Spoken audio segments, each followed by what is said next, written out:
So French jihadists make up one of the largest contingents of European ISIS recruits in Syria, don't they? And now with the US pullout, the French government is having to deal with this.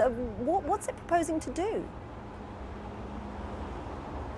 Indeed. Good morning, Isabel. Well, the 140 French nationals are currently being held at Rouge camp near the border with Iraq, among some 400 other fighters from 40 different countries who are all being monitored with the help of Americans. And now that the Americans are set to leave, well, there are fears that these French nationals and other foreigners could indeed escape, regroup, or potentially even come back to Europe illegally. So the idea is to avoid that, and this has been one of the biggest stories here in France this week. One story that the government would have rather not leaked. This was not announced by the French government. This was leaked by an unnamed source to a local news channel here in this country. And of course the French government would like to have kept it secret, because this is a very complicated deal. This is not about putting this 140 people on a plane and flying them to Paris.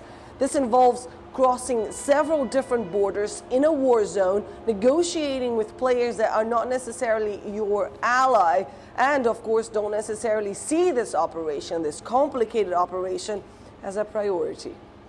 Yeah, and Annalise, there's been opposition to this over security concerns, hasn't there? What's the pushback been? Indeed, this plan has actually stoked outrage here in this country, especially among politicians on the right, who have been saying that the place for French nationals who have decided to join ISIS and have therefore betrayed France is not in this country. Some politicians here have been saying that these French nationals should have been stripped from their nationality and judged in Syria or Iraq. Well, I spoke to Samia Maktouf, a counsel at the International Criminal Court, about this controversy, and she told me that for those who believe that French nationals, French jihadists, should be kept away from France, well, they should think again. The challenge is if they disappear, or that they become some sort of exchange currency, or if they return tomorrow as human bombs built to conduct attacks. One of the people that was close to the man who claimed responsibility for the November 13th attacks, he promised to train child soldiers and send these children back to European states to conduct terror attacks. This is a sterile controversy. It's a controversy that doesn't serve the interest of our states, because today the most important thing is intelligence. It's to identify all these people, to follow them, to know what they do, where they go, and to keep an eye on them.